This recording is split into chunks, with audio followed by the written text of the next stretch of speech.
வணக்கம் பிரியமானவர்களே. யூனிவர்சல் ஆலயம் தேவனுடைய ராஜ்யத்தின் கவலைப்படுவது நிறுத்துங்கள் இந்த நிகழ்ச்சிக்கு வரவேற்கிறேன். ஒவ்வொரு திங்கட்கிழமையும் உங்களுக்கு நாங்கள் சொல்ற பிரகாரம் பொருளாதார வாழ்க்கையினுடைய வெற்றிக்கான கூட்டம். நீங்கள் பல விதங்கள்ல உங்களுடைய பொருளாதார வாழ்க்கையின் முன்னேற்றத்திற்கு பல செயல்களை செய்கிறவரா இந்த இடத்துல இருக்கலாம். உங்களுடைய கடன் பிரச்சனையை ஜெயிப்பதற்காக, உங்களுடைய பொருளாதார வாழ்க்கை, வேலை, வியாபாரங்களில் இடத்துல முன்னேற்றத்தை இந்த இடத்துல பார்ப்பதற்காக. எனவே ஒவ்வொரு திங்கட்கிழமையும் நம்முடைய ஆலயங்களில் பொருளாதார வாழ்க்கையினுடைய வெற்றிக்கான கூட்டத்திலே நாம் ஒன்றிணைகிறோம். தேவன் பல மக்களுடைய வாழ்க்கைக்கான வழிநடத்துதலை இந்த கூட்டத்திலிருந்து மக்கள் பெற்றுக்கொள்கிறார்கள். அதே வரிசையில் நீங்களும் கூட இந்த ஆசீர்வாதத்துக்கான வழியை பெற்றுக்கொள்ள முடியும். நாம இந்த வழியை குறித்து பேசுவதற்கு தொடர்ச்சியாக ஆண்டவராகிய இயேசு செய்த ஒரு ஜெபத்தை தான் இந்த நாட்கள் ஆலயத்தில் மக்களுக்கு சொல்லிக் கொடுத்திருந்தோம். யோவான் 17ஆம் அதிகாரம் 10ஆம் வசனத்துல நீங்க இந்த இடத்துல கவனிப்பீங்கன்னா இயேசு இப்படியாக சொன்னார், என்னுடையவைகள் யாவும் உம்முடையவைகள், உம்முடையவைகள் யாவும் என்னுடையவைகள். இந்த வார்த்தை எவ்வளவு வல்லமையானதுன்றதை பாருங்க. நம்முடைய வாழ்க்கை தேவனுடையதா இந்த இடத்துல இருக்கும்பொழுது தேவனுக்கு சொந்தமானது எல்லாமே நமக்கு சொந்தமானதா இந்த இடத்துல மாறுகிறது. உண்மை தன்மை நமக்கான வழிகளை, தேவனுடைய திட்டத்தின் நிஜமாக்கப்படுதலை நம்முடைய வாழ்க்கையில் நிஜமாக்குகிறது. ஆண்டவராகிய இயேசு நமக்கு கொடுத்த இந்த வார்த்தை மூலம் தேவனுடையதை தேவனுக்கு திருப்புகிறவராய், தேவனோடு உங்களுடைய உண்மை தன்மையான உடன்படிக்கையிலே அவருடைய சத்தத்தை கேட்கிறவராய், கீழ்ப்படுகிறவராய், நீங்கள் யாரெல்லாம் உங்களுடைய பகுதியை செய்கிறவராய் இருக்கிறீர்களோ தேவன் அதி அற்புதமான காரியங்களை உங்களுடைய வாழ்க்கையில் செய்கிறவராய் இருக்கிறார். பாசு, இது நிஜமாகவே சாத்தியமா? தேவனுக்கு உண்மை தன்மையாயிருந்தால் தேவன் வாழ்க்கையை இந்த இடத்துல மாற்றுவாரா? அதற்கான ஆதாரமாய் நீங்கள் இந்த சாட்சி இடத்துல பார்க்கணும் நான் விரும்புறேன். இந்த வாலிபருடைய வாழ்க்கை அழிக்கப்பட்ட சூழ்நிலையிலிருந்து எப்படி தேவனோடு கூட செய்த பொருத்தனையால் தேவனுக்கு உண்மை தன்மையா இருக்கக்கூடிய வழியை கற்றுக்கொண்ட காரணத்தினால் இன்று இவருடைய வியாபாரம், இவருடைய குடும்பம், இவருடைய முழு வாழ்க்கை ஆசீர்வாதமானதாய் இருக்கிறது என்பதை நீங்கள் பார்த்து தெரிந்து கொள்ளும்படியாக இந்த சாட்சியை கவனமாய் பாருங்க. பிற்பாடும் மீண்டும் நாம் இணைந்திருக்கலாம். எல்லாருக்கும் வணக்கம். என் பேரு ரோஜேஷ். சரியா இந்த யூனிவர்சல் ஆலயத்துக்கு வரதுக்கு முன்னாடி என்னுடைய வாழ்க்கையில ரொம்பவும் அழிக்கப்பட்ட ஒரு நிலைமையை தான் இருந்துச்சு. சொல்ல போனா நான் 10வது ஃபெயிலான ஒரு நபரா இருந்தேன். இதனால என்னுடைய ஃபேமிலியில என் அப்பா, என்னுடைய அம்மா இருக்கட்டும், இவங்க என்ன ஒரு மரியாதை கொடுக்காத ஒரு நபரா இருந்தாங்க. என்னை ரொம்ப கஷ்டப்படுத்தக்கூடியவங்க. ஒரு பிரச்சனையில என் அம்மா என்கிட்ட இந்த வார்த்தையை கூட சொல்லியிருந்தாங்க, நீ உயிரோடு இருக்கிறது இறந்தாலே நல்லா இருக்கான்னு சொல்லிட்டு. ஏன்னா நான் 10வது ஃபெயிலான ஒரு காரணத்தினால எனக்கு நண்பர்களுடைய சகவாசமானது இல்லை. அதனால யாருக்குன்னா ஃபெயிலான பசங்க, என்னோட பெரிய பசங்க, அவங்க கூட போய் நான் சுத்த ஆரம்பிச்சிருந்தேன். அவங்க கிட்ட இருந்து ஒரு தவறான பழக்கம் கற்றுருந்தேன். குடிக்க ஆரம்பிச்சேன், சிகரெட் பிடிச்சேன், நான் பாக்கு போட்டேன், என் நஞ்சா கூட அடிச்சிருக்கேன், ஆபாச படம் நான் பார்க்கக்கூடிய நபர். இது எல்லாமே நான் 16 வயசுல செய்ய ஆரம்பிச்சேன். இதனால என் வீட்டுக்குள்ள என்ன ஒரு மரியாதை இல்லாத ஒரு நபராக இருந்தேன். என் குடும்பத்தின் மத்தியில எல்லா நேரமும் நான் புறக்கணிக்கப்பட்டேன். நான் என்ன பண்ணேன், இன்னும் அதிகம் இந்த தவறை நான் செய்ய ஆரம்பிச்சேன். பசங்க கூட போறது, பைக்ல சுத்துறது, நைட்ல போற ஒரு பசங்களை போட்டு அடிக்கிறது. ஒரு சிலர் டைம்ல வேலை முடிச்சுட்டு ஒரு சிலர் ஃபேமிலியில இருக்கிறவங்க வருவாங்க. அவங்கள கூட என்ன பண்ணுவோம்னா, நான் நிறுத்தி வழிமறிச்சு சும்மா விளையாட்டுக்காக அவங்கள அடிச்சு அந்த இடத்துல இருந்து ஓட விடுவோம். அந்த மாதிரி ஒரு தவறு கூட நான் செஞ்சிருக்கேன் நானு. இந்த மாதிரி என்னுடைய வாழ்க்கையானது ரொம்பவும் ஒரு மோசமான ஒரு நிலைமை தான் பொருந்துச்சு. இது எல்லாமே நான் செஞ்சாலும் எங்களுக்கு அந்த நேரத்துல ஒரு திருப்தியானது இல்லை. அதனால என்ன பண்ணோம்னா, அதிகமான ஒரு போதை பழக்கங்கள் நான் எடுத்துக்க ஆரம்பிச்சேன். குடிக்க ஆரம்பிச்சிருந்தேன். அந்த குடிக்கு நான் 16 வயசுன்றதுனால அந்த டைம் என் கையில காசு ஆனது இல்லை. காசு இல்லாத ஒரு காரணத்தினால நான் என்ன பண்ணுவேன்னா, எங்க அப்பா பாக்கெட்ல போய் காசு எடுப்பேன். அவருக்கு தெரியாம. என் அம்மா தெரியாம பீரோ சாவி ஒரு சாவி நான் வச்சிருந்தேன். அவங்க வீட்டில் இல்லாத டைம்ல நான் அங்கேருந்து காசு எடுப்பேன். நான் போய் பசங்க கூட சேர்ந்து திருப்பி சரக்கானது வாங்கலாம், குடிக்கலாம் அப்படின்ற மாதிரி இருக்கும். இப்படி தான் என் வாழ்க்கையானது ரொம்ப அழிக்கப்பட்ட ஒரு நிலைமையில இருந்துச்சு. எனக்கு வீடை விட சொல்லப்போனா என்னுடைய ஃப்ரெண்ட்ஸுங்க தான் எனக்கு ஜாஸ்தி. ஃப்ரெண்ட்ஸுங்க தான் ஒரு முக்கியமான ஒரு சூழ்நிலையில் நான் இருந்தேன். ஒரு நாள் இந்த மாதிரி ஃப்ரெண்ட்ஸுங்க கூட சேர்ந்து நாங்கள் அப்போ ஜிம்னாஸ்டிக்லாம் பண்ணுவோம். அந்த மாதிரியான ஒரு சூழ்நிலையானது பண்ணும்போது தான் யூனிவர்சல் ஆலயத்திலிருந்து ஒரு தேவனுடைய மனுஷன் அந்த இடத்துல வந்திருந்தாரு. எங்களை ஒரு அழைப்பிதழானது கொடுத்திருந்தாரு. உங்களுக்கு திறமையானது இருந்தால் நீங்க என்ன பண்ணலாம், வாலிப கூட்டமானது இருக்கு, இல்ல வாலிப கூட்டத்தை நீங்க வாங்க, உங்களுடைய திறமையை காமின்னு சொல்லிட்டு நான் அந்த நேரம் தான் நாங்கள் வந்தோம். அந்த இடத்துல நாங்கள் வரும்போது தான் நாங்கள் ஒரு டான்ஸ் மூலயமா ஒரு ஜிம்னாஸ்டிக் பண்ணலாம் அப்படின்னு சொல்லிட்டு தான் நான் வாலிப கூட்டத்தில் நான் வந்தேன். முதல்ல கூட்டத்துலையுமே ரொம்ப ஒரு வித்தியாசமான ஒரு உணர்வானது இருந்துச்சு. ஏன்னா வெளியில இருக்கக்கூடிய நண்பருடைய பார்க்கணும், வெளியில இருக்கக்கூடிய இடத்தை விட நான் இந்த இடத்துல பார்க்கும்போது ஒரு வித்தியாசத்தை ஏற்படுது. அந்த இடத்துல நாங்க டான்ஸ் ஆடிருந்தோம். அந்த இடத்துல ஒரு என்ஜாய்மெண்ட் நாங்க பண்ணியிருந்தோம். ஆனா, அந்த கூட்டம் முடிவுல ஒரு ஜெபமானது எனக்கு செஞ்சிருந்தாங்க. அந்த ஜெபம் செஞ்சு முடிச்ச உடனே நான் என்ன ஆச்சுன்னு தெரியல. நான் ஒரு மயக்கடிச்சு கீழ விழுந்தேன் நானு. எனக்கூட உடம்புக்குள்ள ஏதோ ஒரு வித்தியாசமான ஒரு உணர்வு இருந்துச்சு. எனக்குள்ள ஏதோ விட்டு வெளிய போன மாரி நான் உணர்ந்தேன் நானு. அந்த நேரத்துல நான் ஒரு தேவனுடைய மனுஷனிடத்துல கேட்டிருந்தேன். எனக்கு என்ன ஆச்சு அப்படின்னு கேட்டிருந்தேன். அப்ப அவர் சொல்லியிருந்தாரு, "இந்நாள் வரையிலும் நீ ஒரு அசுத்த ஆவியினால ஒரு பாதிக்கப்பட்ட ஒரு நபரா இருந்த. இந்த ஜெபத்திலிருந்து நீ வெளிப்படுத்தப்பட்ட" அப்படின்னு சொல்லியிருந்தாங்க. பிற்பாடு நான் என்ன பண்ண ஆரம்பிச்சேன்னா, வெளியில இருக்கக்கூடிய நண்பர்களுடைய சகவாசத்தோட இந்த ஆலயத்திற்குள்ள வரும்போது, நான் அநேக ஃப்ரெண்ட்ஸுங்க எனக்கு கிடைச்சிருந்தாங்க. நான் என்ன பண்ணேன்னா, இந்த ஃப்ரெண்ட்ஸுங்கிட்ட பேச ஆரம்பிச்சேன். இவங்க ஆலயத்துக்கு ஒரு ஒரு முறையும் என்ன வரும்படியான எனக்கு அழைப்பிதழானது குடுத்திருந்தாங்க. நான் தொடர்ந்து ஆலயத்துக்கு நான் வர ஆரம்பிச்சேங்க. வரும்போது ஒவ்வொரு கூட்டத்திலயும் ஒவ்வொரு வித்தியாசமானத நான் கத்துக்கிட்டேன். ஒரு ஒரு செய்திய நான் பெற்றுக்கொண்டேன். இந்த பிரச்சனையானது எனக்கு சீக்கிரமா முடியல. நான் ஆலயத்திற்குள்ளாக வந்தாலும், புதன்கிழமையானது வந்திருந்தேன், வெள்ளிக்கிழமையானது வந்திருந்தேன். என்னுடைய விடுதலைக்கான கூட்டத்தில கடந்து ஞாயிற்றுக்கிழமை வரலாம். ஆனா என்னுடைய பழைய ஃப்ரெண்ட்ஸ் என்ன இன்னும் விடல. நான் சர்ச்சுக்கு போறத சொல்லி என்ன கிண்டல் பண்ண ஆரம்பிச்சிருந்தாங்க. ஒரு சில நேரத்துல எனக்கு ஃபோன் பண்ணி என்ன அவமானப்படுத்துனாங்க. "என்ன சர்ச்சுக்கு போய் என்ன பாஸ்டர் ஆகப் போறியா?" அப்படின்ற மாரி ஒரு வார்த்தையானது கூட கேட்டிருந்தாங்க. நான் சர்ச்சுக்கு வந்திருந்தாலும், சர்ச்சை முடிச்சுட்டு வாலிப கூட்டம் முடிச்சு நான் வெளிய போகும்போது, சிகரெட் புடிச்சுட்டு நான் போவேன் நானு. என்னோட சர்ச்ல இருக்கக்கூடிய பசங்க என் கூட வருவாங்க. அவங்க சொல்லுவாங்க, "இது மாரி செய்யாத, இது தவறு" அப்படின்னு சொல்லிட்டு. ஆனா இருந்தாலும் நான் இந்த சிகரெட்டானத புடிச்சுட்டு நான் போவேன் நானு. சர்ச்சுக்குள்ள பார்க்கும்போது ஒரு நல்ல பையனா நான் காமிச்சுப்பேன். ஆனா சர்ச்ச விட்டு நான் வெளிய போகும்போது, அதே போதை பழக்கம், அதே பழைய வாழ்க்கையில இருக்குது. அதே அப்பா, அம்மாக்கு கீழ்ப்படிதல், இந்த மாரி தான் இருந்தேன் நானு. ஆனா, ஒரு போதகர் முன்னாடியும், ஒரு தேவனுடைய மனுஷன் முன்னாடி போய் முன்ன ஒரு பரிசுத்தமான ஒரு நபர நான் காமிச்சுக்கிட்டேன் நானு. அந்த அசுத்த ஆவி எனக்குள்ளாக இருந்து எது வெளிய போச்சோ, அது எனக்குள்ளாக இருந்து முழுமையா போகல. அப்போ வந்து நான் புதன்கிழமை கூட்டத்துல நான் வந்தேன். புதன்கிழமை கூட்டத்துல மெய்யான விடுதலை எப்படி நம்ம பெறணும்னு சொல்லிட்டு நம்மளுக்கு கத்துக் குடுத்துருந்தாங்க. மெய்யான விடுதலையான நம்ம எப்போ பெறுவோம்னா, நமக்குள்ளாக இருக்க பரிசுத்த ஆவி பெறும்போது மட்டும் தான் மெய்யான விடுதலை பெறும்னு சொல்லியிருந்தாங்க. அப்ப எனக்கு பரிசுத்த ஆவி நிச்சயமா எனக்கு என்னன்னே தெரியல எனக்கு அப்போ. பரிசுத்த ஆவினா என்னன்னு கூட நான் கேட்டிருந்தேன். அப்போ ஒரு தேவனுடைய மனுஷன் எனக்கு உணர்த்திருந்தாரு. இயேசுவுடைய ஆவி தான் பரிசுத்த ஆவி. அப்ப நான் கேட்டிருந்தேன், இந்த பரிசுத்த ஆவி நான் பெறணும்னா நான் என்ன செய்யணும் அப்படின்னு சொல்லிட்டு நான் கேட்கும்போது, எனக்குள்ளாக என்னென்ன தவறு இருக்கோ அந்த பட்டியல சொல்ல சொன்னாரு. எல்லாம் தவறு நான் கூச்சப்படல. நானு எல்லா விஷயத்தையும் சொன்னேன். அவர் சொல்லியிருந்தாரு, "இது தேவனுக்கு பிரியமில்லாத ஒரு விஷயம். நீ இந்த விஷயத்த நீ செஞ்சனா, எப்படி பரிசுத்த ஆவிய பெற முடியும்?" அப்படின்னு சொல்லியிருந்தாரு. ஒவ்வொரு முறையும் நான் ஒரு ஒரு தவறானது செய்யும்போது, அவர் சொல்லக்கூடிய ஒரு வார்த்தை நான் யோசிச்சேன் நான். நான் இந்த விஷயத்த செஞ்சேன்னா, அந்த தவற நான் ஏற்படுத்துறேன்னா, நான் தேவனுக்கு பிரியம் இல்லாத ஒரு விஷயத்த செய்றேன். நான் இத செய்யக்கூடாது அப்படின்னு சொல்லிட்டு நான் புரிஞ்சுக்கிட்டேன். ஆனா இருந்தாலும் எனக்குள்ள அந்த பெறலானது இல்ல. நான் வந்து தேவனுக்கு பிடிச்ச விஷயத்த சேர்த்துக்க. அப்ப நான் புரிஞ்சுக்கிட்டேன். நான் முதலாவது விடுதலை பெறணும்னு சொல்லிட்டு. வெள்ளிக்கிழமை கூட்டத்துல வாங்க. நான் வந்து விடுதலையானது பெற்றுக்கொண்டோம்.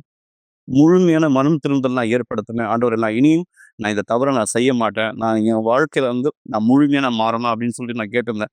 அந்த நேரம் நான் புதன்கிழமை கூட்டத்துல வரும்போது நான் புரிஞ்சுக்கிட்டேன். இந்த கூட்டம் எனக்கான கூட்டம்னு சொல்லிட்டு. இப்ப என்ன நான் பண்ணேன்னா, நான் தவறான செயல் எந்த இடத்துல நான் செய்றேன். என்னோட தவறான நண்பர்களுடைய சகவாசம். முதல்ல நான் நண்பர்களுடைய சகவாசத்த துண்டிச்சேன். பிற்பாடு ஆலயத்துல இருக்கக்கூடியவர்கள், தேவனுடைய நெருக்கமா இருக்கக்கூடிய ஒரு பசங்கள என்னுடைய ஃப்ரெண்ட்ஷிப்பா நான் ஃப்ரெண்ட்ஸுங்களா நான் ஏத்துட்டேன். அவங்க என்ன பண்ணாங்கன்னா, என்னை இன்னும் தேவனுக்கு நெருக்கமா கொண்டு போனாங்க. பிற்பாடு நான் பரிசுத்த ஆவியினால நிரப்பப்பட்டேன். பரிசுத்த ஆவியினால நான் நிரப்பப்படக்கூடிய இந்த நேரமானது நான் புரிஞ்சுக்கிட்டேன். எல்லா விஷயத்தையும் நான் சிறந்ததா மாத்தணும். எல்லா விஷயத்தையும் நான் ஒழுங்கா மாத்தணும். எந்த இடத்துல நான் அவமானப்படுத்தணும், எந்த இடத்துல நான் வந்து பிரச்சனையானது இருக்கணும், எந்த வீட்ல எனக்கு அவமானமா இருக்கோ, எல்லாத்தையும் நான் மாத்தணும். தேவன் எனக்கு உணர்த்தியிருந்தாரு. நான் தேவனுடைய ஆவி எனக்குள்ளாக இருக்குன்னா, நான் எல்லா இடத்துலயும் ஒரு சாட்சியான நபரா இருக்கேன் அப்படின்னு சொல்லிட்டு. திருப்பி 10th எழுத்துல பாஸ் பண்ணேன். எனக்கு ஒரு நல்ல ஒரு வேலையானது கிடைச்சிருந்தது. ஐடிஐ முடிச்சேன்.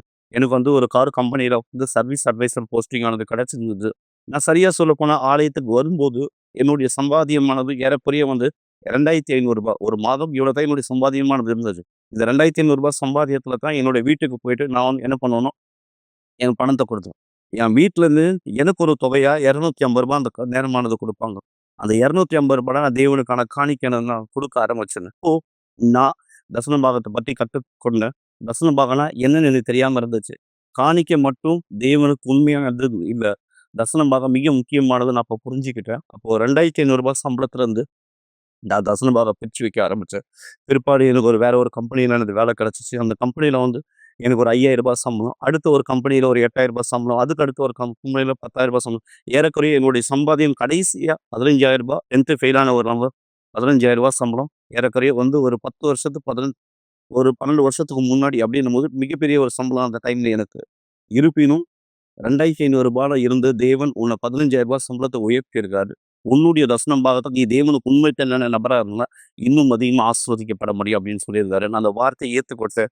எனக்குள்ள இந்த வார்த்தையை பெற்றுக்கொண்டேன். நான் என்ன பண்ணேன்னா, நான் திங்கட்கிழமை கூட்டத்துல நான் கலந்துக்கிட்டேன். நான் திங்கட்கிழமை கூட்டத்துல நான் கலந்த பிற்பாடு, நான் பண வாழ்க்கையில எப்படி முன்னேறணும்ன்ற ஒரு செய்திய நான் பெற்றுக்கொண்டேன். ஒரு 1 1/2 மாசம் நான் உண்மையான நபரா இருந்த தேவனுக்கு நான் நிரூபிச்சேன். 1 1/2 மாசம் கழிச்சு என்னுடைய மாமா என்னிடத்துல வந்தாரு. அவர் சொல்லியிருந்தாரு, "நான் ஒரு மீன் வியாபாரமானது செய்றேன். என்னால இந்த வியாபாரமானது செய்ய எனக்கு பலன் இல்ல. எனக்கு வயசாயிடுச்சு. நீ இந்த கடைய இருந்து போடுறியா?" அப்படின்னு சொல்லியிருந்தாரு. நான் சொன்னேன், "நான் போடுறேன்" அப்படின்னு சொல்லியிருந்தேன். ஏன்னா, இது தேவனுக்கு நான் ஜெபிச்சிருந்தேன். "தேவன் எனக்கான ஒரு வழியை காண்பீங்க. எனக்கான ஒரு கதவு திறங்க" அப்படின்னு சொல்லி தேவன் எனக்கான ஒரு வாய்ப்பு கொடுக்குறாருன்னு நான் நம்பி அந்த இடத்துல போனேன். இன்னைக்கு மீன் வியாபாரத்துல நான் செய்ய ஆரம்பிச்சேன். ஏறக்குறைய ஒரு 6 மாத காலமா நான் வந்து அந்த மீன் வியாபாரத்த தொடர்ந்து செஞ்சேன். என்னுடைய சம்பளம் 1,00,000 மாறுச்சு. சரியா தேவனுடைய மனுஷன் எனக்கு எந்த ஒரு வார்த்தை சொன்னாரோ, அதே பிரகாரம் இந்த சம்பளம் ரூ. 1,00,000 மாறி இருந்துச்சு. நான் அந்த ரூ. 1,00,000 தேவனுக்கு உண்மையான நபரா இருந்தேன்.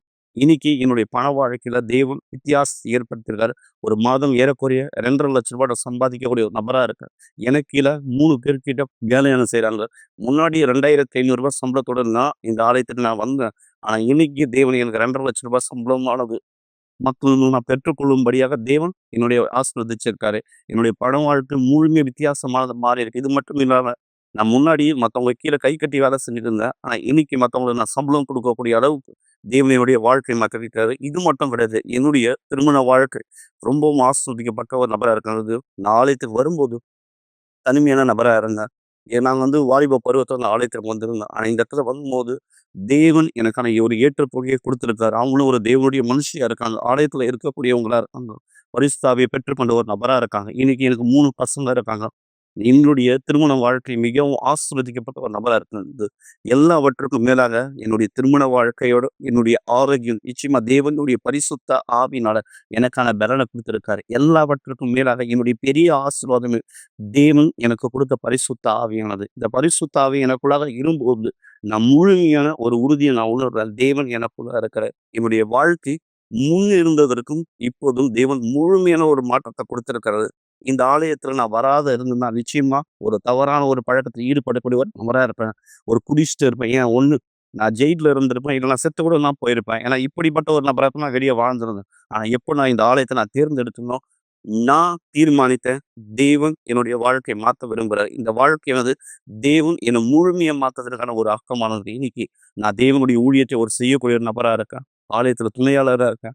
என்ன மாரி யார் கஷ்டப்பட்டாங்களோ, அவங்க எல்லாருக்கும் ஒரு உதவி செய்யக்கூடிய இடத்துல தேவன் இந்த நேரம் என்ன மாத்திருக்காரு. தேவன் என்ன மாத்துனது மட்டும் அல்லாம, மத்தவங்களுக்கு நான் ஊழியம் செய்யக்கூடிய அளவுக்கு எனக்கான பலன குடுத்திருக்காரு. எனக்கு பலன் குடுத்த இந்த தேவனுக்கு நான் மிகவும் நன்றி செலுத்துறேன். மிக சரியாக நீங்களும் உங்களுடைய பொருளாதார வாழ்க்கையிலே தேவனுடைய வெற்றியானதை கைப்பற்ற முடியும். ஆனா தேவனுடைய வார்த்தையையும் வழிநடத்துதலையும் கீழ்ப்படிய உங்களை நீங்கள் தயார்படுத்தும் பொழுது, நீங்க சாட்சியில பார்த்த இந்த நபர் தேவனுக்கு அனுமதி கொடுத்தார். தேவன் கொடுத்த யோசனை ஏற்றுக்கொண்டார். தேவனை முதலாவது வைத்தார். தன்னுடைய உலக ரீதியான வழியிலிருந்து பிரித்து தேவன் கொடுத்த வழியிலே தன்னை இந்த இடத்தில் நகர்த்தினார். தேவன் விடுதலை செய்தார். தேவன் பதில் கொடுத்தார். தேவன் ஆசீர்வதித்தார். இந்த சாட்சி உங்களோடு இன்று பகிர்ந்து கொள்ளும்படியாக.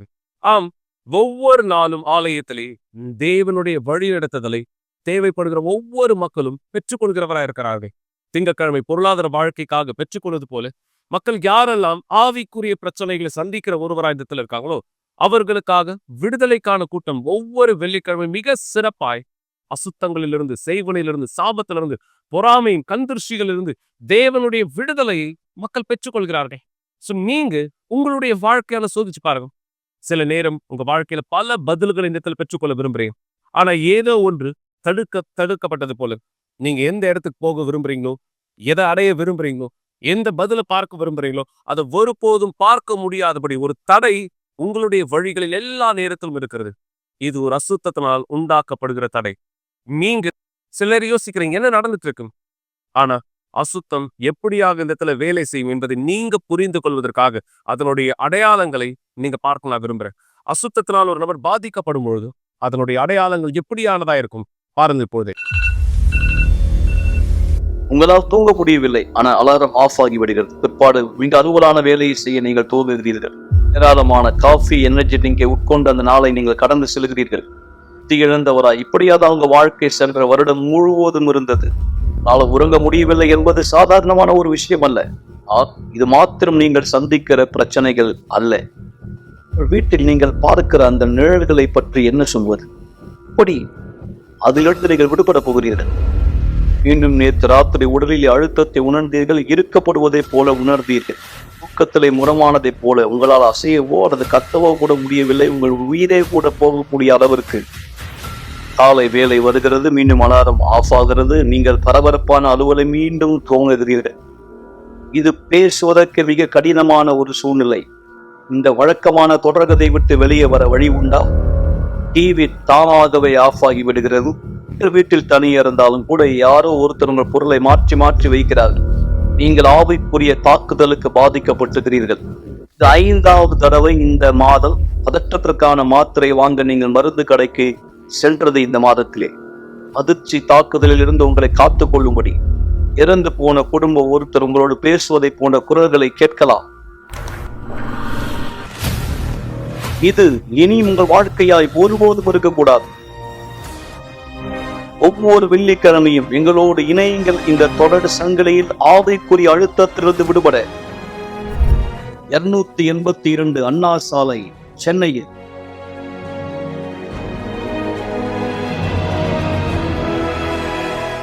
மிக நிச்சயம் நீங்க பார்த்த பிரகாரம் அசுத்தத்தினால் பாதிக்கப்படக்கூடிய அடையாளங்கள் முதல் 10 அடையாளங்கள்.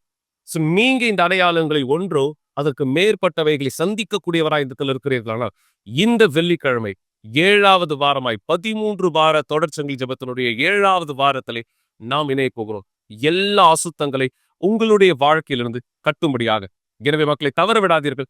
ஸ்கிரீன்ல பார்க்கிற இந்த தொலைபேசி எண்களில் போன் மூலமாகவோ அல்லது வாட்ஸ்அப் மூலமாகவோ எங்களை தொடர்பு கொள்ளுங்கள். விவரங்களை தெரிந்து கொள்ளுங்கள். எது உங்களுக்கு அருகில் இருக்கக்கூடிய யூனிவர்சல் ஆலயம், தேவனுடைய ராஜ்யம் என்பதை தெரிந்து கொள்ளுங்க. இந்த வெள்ளிக்கிழமை விடுதலைக்கான கூட்டத்திலே நீங்களும் தேவனுடைய மாபெரும் விடுதலையை பெறுவதற்காக விசுவாசத்தோடு எங்களுடைய இணைய வரவேற்கப்படுகிறீர்கள். சரி, திங்கட்கிழமை பொருளாதாரம், வெள்ளிக்கிழமை விடுதலை. ஆனா நாளை நீங்க இந்த இடத்துல வரவேற்கப்படுறீங்க. நாளை மிக முக்கியமான ஒரு கூட்டம். நீங்க யார் இந்த நேரம் வியாதி உள்ளவரா இருக்கீங்களோ அல்லது உங்களுடைய குடும்ப சூழ்நிலை குறித்து இந்த இடத்துல நீங்க கவலைப்பட்டு இருக்கீங்க, மருத்துவமனையாய் நீங்க உங்களுடைய குடும்பத்தாருடைய சரீரத்தின் சூழலை குறித்து வேதனையும் வலியும் சுமக்கிறவரா இருக்கீங்க, நாளை மிக சிறப்பான குணமாக்குதலுக்கான கூட்டத்திலே நாம் முன்னிலை போகிறோம். ஆம், தேவன் நமக்கு வாக்களித்தது வியாதி அல்ல, ஆரோக்கியத்தை. அவருடைய தழும்புகளினாலே நாம் சொஸ்தமாக்கப்பட்டவராய் இந்த இடத்துல இருக்கிறோம். பாஸ்டர், கடந்த காலங்களில் தேவன் குணமாக்கினார். தேவன் இன்றும் குணமாக்குகிறவரா? நீங்க என்ன நினைக்கிறீங்க? தேவன் மாறாத தேவன். அவர் கடந்த காலங்களில் என்ன செய்தாரோ அதை இன்றும் செய்கிறவராய் இந்த இடத்துல இருக்கிறார். அதற்கான ஆதாரம் தான் நீங்கள் இந்த நேரம் பார்க்க போகிற சாட்சி. இந்த நபர் தன்னுடைய விசுவாசத்தை இவருடைய தாயாருக்காக எப்படியாக பயன்படுத்தினார்? தேவன் அவர் வாக்களித்த இந்த குணமாக்கலின் ஆரோக்கியத்தை விசுவாசத்தினாலே இவர் எப்படியாக இந்த இடத்தில் கைப்பற்றி இருக்கிறார்.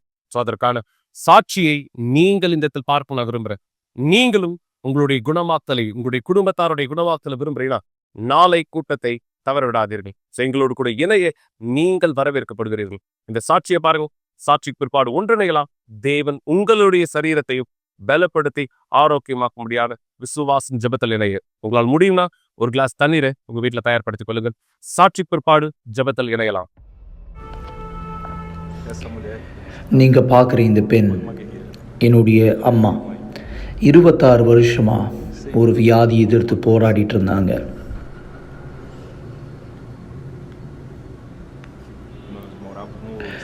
நாங்கள் ஒரு சின்ன நகரத்துலேருந்து வந்தோம்.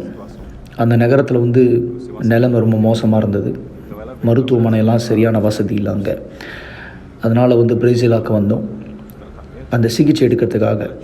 சிகிச்சையில் கண்டுபிடித்தது என்னுடைய தாய்க்கு ஒரு பெரிய ஒரு நோய் இருக்குதா. அந்த நோய்க்காக ஒரு அறுவை சிகிச்சை பண்ணாங்க. அதுக்கப்புறம் நிலைமை சரியாயிடுச்சுன்னு நினச்சேன். ஆனால் அதுக்கப்புறம் தான் நிலைமை மோசமாக ஆரம்பிச்சுது. கொஞ்சம் கொஞ்சமாக கையினுடைய உணர்ச்சி கீழே விழ ஆரம்பிச்சுது. அவங்களுடைய உடம்பில் அதிகமான சோர்வு வந்தது. மருத்துவர்கிட்ட கேட்டால் அவருக்கு என்ன ஆச்சுன்னு தெரியல. நான் இதை கண்டுபிடிக்கணும்னா இவங்க மருத்துவமனையில் இருந்து சிகிச்சை பெற்றுக்கொண்டால் மட்டும்தான் என்னால் கண்டுபிடிக்க முடியும் அப்படின்னு சொன்னார். இந்த நேரத்தில் நான் நிறைய கடனாக இருந்தேன். நிறைய கடன் இருந்தது எனக்கு. இது என்னுடைய மனசும் கவலையாக இருந்தது. பண வாழ்க்கையிலையும் சந்தோஷம் இல்லை, திருப்தி இல்லை, நிறைய கடன். இந்த தவிப்பில் நான் ஏதாவது பண்ணி இது வேகமாக சரி செய்யணும்னு நினச்சேன். ஏதாவது பண்ணணும். என்னுடைய பண வாழ்க்கை வளரணும், எங்கள் அம்மா குணமாக்கம் படணும். நான் ஒரு மந்திரவாதிகிட்ட போனேன். அவர்கிட்ட கேட்டேன், நான் என்ன பண்ணணும்? அவர் சொன்னார், இங்கே பாரு, எனக்கு ஒரு தங்கம் நெக்லஸ் நீ வாங்கி தரணும், இந்த தங்க நெக்லஸ் தான் வாங்கணும் அப்படின்னு சொன்னார். அதோடைய அளவு எல்லாமே எனக்கு சொல்லிட்டார். சரியா, அது 84,000க்கும் மேலே இருக்கும். இதை எப்படியாவது பண்ணி நான் வாங்கிடணும்னு நினச்சேன். ஏன்னா எனக்கு குணமாக்குதல் தேவை, என்னுடைய பண வாழ்க்கையில் மாற்றம் தேவை. நான் கடனை கேட்க ஆரம்பித்தேன். கடனை கொடுத்தாங்க. அந்த கடனை கொடுத்த பிற்பாடு நான் அதே சங்கலத்தை வாங்கி அதை அவங்களுக்காக கொடுத்துட்டேன். பிற்பாடு அந்த கடன் எனக்கு இன்னும் அதிகமாக ஆரம்பிச்சுது. அதுக்கப்புறம் ஒரு நாளும் என்னுடைய தாய் ரொம்ப மோசமானாங்க. அதை பண்ணி கூட என்னுடைய அம்மா மோசமாக ஆரம்பித்தாங்க. கண்ணுடைய பார்வை இழந்தாங்க. உடல்நிலையில் ரொம்ப மோசமாக ஆரம்பிச்சது. ஒரு நிமிஷமும் என்னுடைய தாய் ரொம்ப மோசமான ஒரு நிலைமைக்கு கொண்டு போகப்பட்டாங்க. எனக்கு கூட என்னுடைய மனசு சரியில்லை அப்போது. ஏன்னா சரியாக 7 முறை நான் அந்த மந்திரத்தை அவரோட செய்வேன். பிற்பாடு நான் வீட்டுக்கு என்னுடைய நிலைமை அதே மாதிரி தான் இருக்கும்.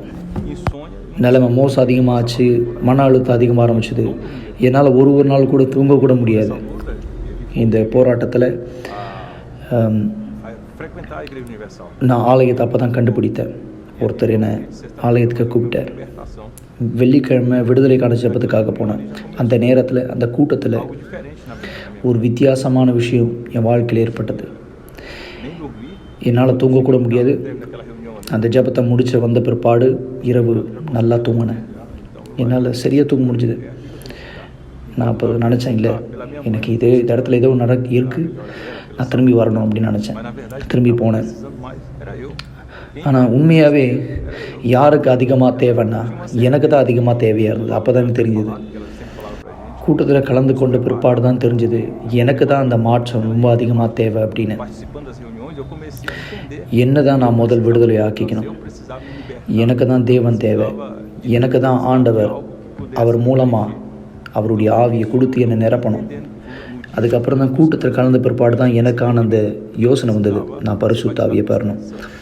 அந்த பரிசுத்த ஆவியை தேடும் போது தான் என்னுடைய வாழ்க்கை படிப்படியாக முன்னேற ஆரம்பிச்சது. இதை நான் பார்த்தேன். பரிசுத்த ஆவி என்னுடைய வாழ்க்கையில் வரும்போது மட்டும்தான் என் வாழ்க்கையில் மாறம் ஏற்பட்டுச்சு. நான் பரிசுத்த ஆவியை பெறும்போது அந்த ஆவியினுடைய பலத்தை பெற்றேன். அதை பெறும்போது என்னால் இப்போது விலக்கி கூட சொல்ல முடியல நான் எப்படி அதை உணர்ந்தேன் அப்படின்றது. அந்த சந்தோஷம் எனக்கு மிக தைரியத்தை, உறுதியை கொடுத்தது. தேவனுடைய வார்த்தை உயிரோடு இருக்கிறதுன்றது நான் புரிஞ்சுக்கிட்டேன். அதுக்கப்புறம் தான் என்னுடைய வாழ்க்கை முழுமையாக வித்தியாசமாகப்பட்டுச்சு. எனக்குள்ளே இருந்த அந்த சோகம் அது மறைந்து அது சந்தோஷமாக மாறிச்சு. அந்த பரிசுத்த ஆவியை பெற்ற உடனே என்னுடைய தாயினுடைய நிலைமை ரொம்ப அதிகமாக மோசமாச்சு. பரிசுத்த ஆவியை பெற்ற பிற்பாடு தான் தெரிஞ்சது எங்கள் அம்மாவுக்கு ஒரு கேன்சர் இருந்தது. அந்த கேன்சர் அவங்களுடைய உடம்பில் இருக்கக்கூடிய உறுப்பில் ஒட்டி இருந்தது. அவங்க அந்த நேரம் அந்த ஹாஸ்பிட்டலில் எழுந்து கத்தி எல்லாரையும் கூப்பிட்டு நான் நினச்சேன் என்னுடைய அம்மா சீக்கிரமாக இறந்துருவாங்கன்னு. பாரு, என் மருத்துவர் சொன்னார், பாரு உங்கள் அம்மாவால் இனிமேலும் இருக்க முடியாது. அவங்களுடைய நிலைமை ரொம்ப மோசமாக இருக்குது, ரொம்ப உடல்நலம் ரொம்ப கம்மியாக இருக்குது, பலவீனமாக இருக்குது. நல்லது அவங்கள நீங்கள் வீட்டுக்கு கொண்டு போகிறது, இங்கேருந்து நீங்கள் வீட்டுக்கு கொண்டு போங்க. பிற்பாடு இன்னும் கொஞ்ச நாளில் அவங்களுடைய உயிர் அங்கேயே போகலாம் அப்படி தான் சொன்னாங்க. எனக்குள்ளே ஒரு எதிர்ப்பு இருந்தது. இதை கேட்ட உடனே எனக்குள்ளே எதிர்ப்பு இருந்தது. இல்லை, நான் இதை ஏற்றுக்க மாட்டேன், எனக்கு இது தேவையில்லை. என்னுடைய அம்மாவை நான் இந்த நிலைமையில் பார்க்க விரும்பலை.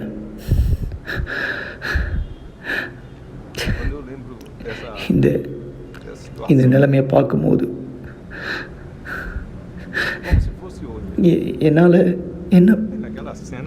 இந்த நிலைமையில் எங்கள் அம்மாவை இப்படியா பார்க்க என்னால் முடியல. ஆனால் எனக்குள்ளே பரிசுத்த ஆவி சொன்னார், விசுவாசமாக இரு. நான் சொன்னேன், ஓகே, நான் விசுவாசத்தோடு போகிறேன். நான் சரியாக அந்த நேரம் ஹாஸ்பிட்டலை விட்டு ஆலயத்துக்கு போனேன். நான் ஆலயத்துக்கு போன பிற்பாடு அங்கே பாஸ்டரை பார்த்தேன். பிற்பாடு அவர்கிட்ட என்னுடைய நிலைமையை எடுத்து சொன்னேன். அதுக்கு பிற்பாடு அவர் என்கிட்ட இந்த பொருத்தனையை பற்றி சொன்னார். பொறுத்துணி எப்படி நான் செய்யணும், என்ன தியாகத்தை நான் செய்யணும், எப்படி இந்த நிலைமை மாறும், அதை எனக்காக தெளிவாக அவர் சொன்னார். அந்த நேரம் நான் முடிவெடுத்தேன், இல்லை நான் பீடத்துக்கு தான் போகணும், இதுதான் வழி, இதுதான் வழி, நான் இதை தான் செய்யணும். என் வாழ்க்கை மாறுது, என் நிலைமை மாறுது. என்கிட்ட முன்னாடி பரிசுத்தாவி இல்லை, இப்போ என்கிட்ட பரிசுத்தாவி இருக்குது. நான் பரிசுத்தாவியோடு நான் முன்னோக்கி இந்த பீடத்தில் ஏற போகிறேன்.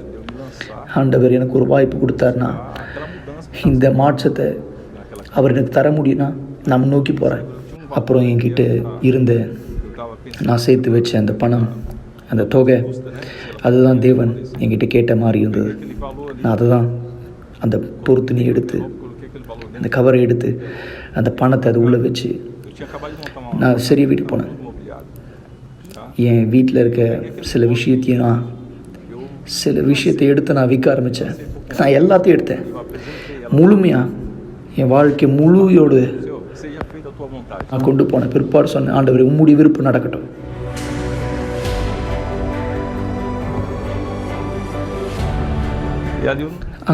அதுக்கப்புறமா நான் கவலைப்படலை.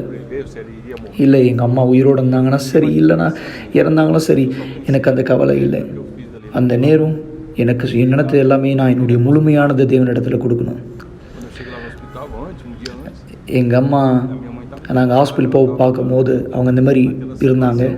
இங்கே பாருங்கள், இறந்த மாதிரி தான் இருந்தாங்க. நீங்கள் பாருங்கங்க, இறந்துட்டாங்க தான் நீங்கள் நினைக்கிறீங்க. எங்கள் அம்மா இறக்கலை, எங்கள் அம்மா உயிரோடு தான் இருக்காங்க.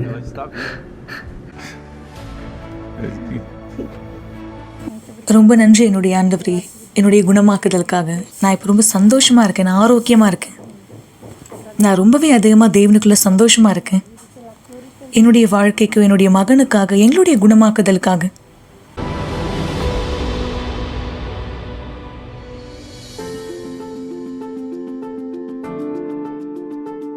மருத்துவர் சொன்னார், என்னுடைய அம்மா வெறும் ஒரு 5 நாள் மட்டும்தான் உயிரோடு இருக்க முடியும் அப்படின்னு.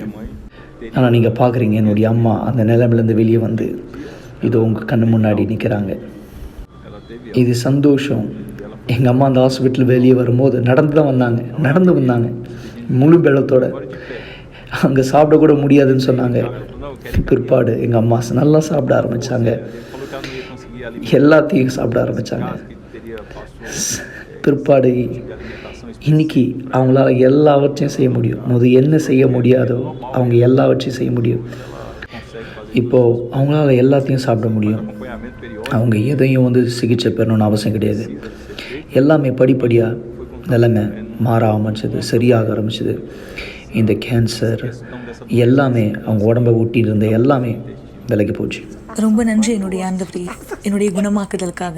நான் இப்போ ரொம்ப சந்தோஷமாக இருக்கேன், நான் ஆரோக்கியமாக இருக்கேன். நான் ரொம்பவே அதிகமாக தேவனுக்குள்ளே சந்தோஷமாக இருக்கேன். என்னுடைய வாழ்க்கைக்கு, என்னுடைய மகனுக்காக, எங்களுடைய குணமாக்குதலுக்காக.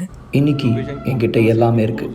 முதலாக பரிசுத்தாவி மூலமாக தான் என்னால் அடைய வேண்டியதை அடைய முடிஞ்சது. நான் வெறும் என்னுடைய அம்மா மட்டும் நான் மீண்டுமாக கொண்டு வரல, என்னுடைய வாழ்க்கையும் கொண்டு வந்தேன், பரிசுத்தாவையும் கொண்டு வந்தேன். அவர் எனக்கு ஜீவனை கொடுத்துருக்கார். பீடம் என்னுடைய தியாகத்தை மறுதளிக்கலை, ஆனால் அதுக்கு மாறாக என் தியாகத்தை ஏற்றுக்கொண்டது. ஒருவரும் உங்களுக்கு வெளிச்சத்தின் நாளை கொடுக்காவிட்டாலும், உங்களுடைய சத்தத்தை கேட்பதே பாரமாக தோன்றினாலும், உங்களுக்கு தேவையான பலத்தையும் நம்பிக்கையும் பெறுவதற்கான ஒரே வழி ஜெபம். தயவு செய்து உங்களுடைய கண்களை மூடியிருங்கள். இது ஜெபத்தின் நேரமா இருக்கிறது.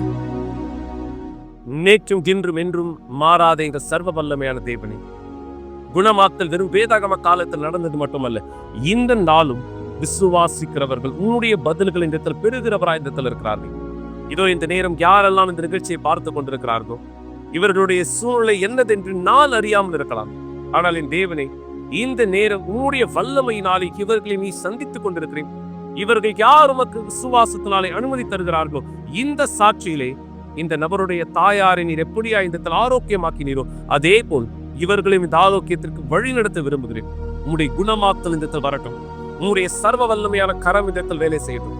நீர் தேவன், மாறாத சர்வ வல்லமையான கர்த்தர் என்பதை இந்த மக்களுடைய வாழ்க்கை மாற்றத்தின் மூலம் பதில்களாய், ஆசீர்வாதங்களாய், சாட்சிகளாய் கைப்பற்ற இந்த உங்களுடைய உதவி செய்ய கேட்கிறேன். இந்த நேரம் இவருடைய கரங்களில் வைத்திருக்கிற இந்த தண்ணீர் உம்முடைய அபிஷேகத்தினால், உம்முடைய வல்லமையினால், உம்முடைய பலனினால் நிரப்பப்படுவதாய் எல்லா இருளுடைய திட்டங்கள், எல்லா சாபத்தினுடைய வேலைகள் இந்த நீங்கி குணமாக்குதலை பெறுங்கள், ஆரோக்கியத்தை பெறுங்கள், விசுவாசத்திலே தேவனுடைய பதிலை பெற்றுக் கொள்ளுங்கள். தேவன் உங்களை ஆசீர்வதிக்கும்படியாய் இயேசு கிறிஸ்துவின் பெயராலே ஆசீர்வதிக்கிறேன். ஆமென். சோ தேவனுடைய வல்லமை உங்களை இந்த தொடற்றும். விசுவாசத்திலே நாளை தவறவிடாதீர்கள். ஆரோக்கியத்திற்கான கூட்டத்திலே தேவனுடைய ஆரோக்கியம் உங்களுக்கும் உங்களுடைய குடும்பத்தாருக்கும் முழுமை அடையும்படி எங்களோடு விசுவாசம் கூட்டத்தில் ஒன்றடைய தேவன் உங்கள் ஆசீர்வதிப்பார். நாளை நிகழ்ச்சியில் மீண்டும் சந்திக்கிறேன்.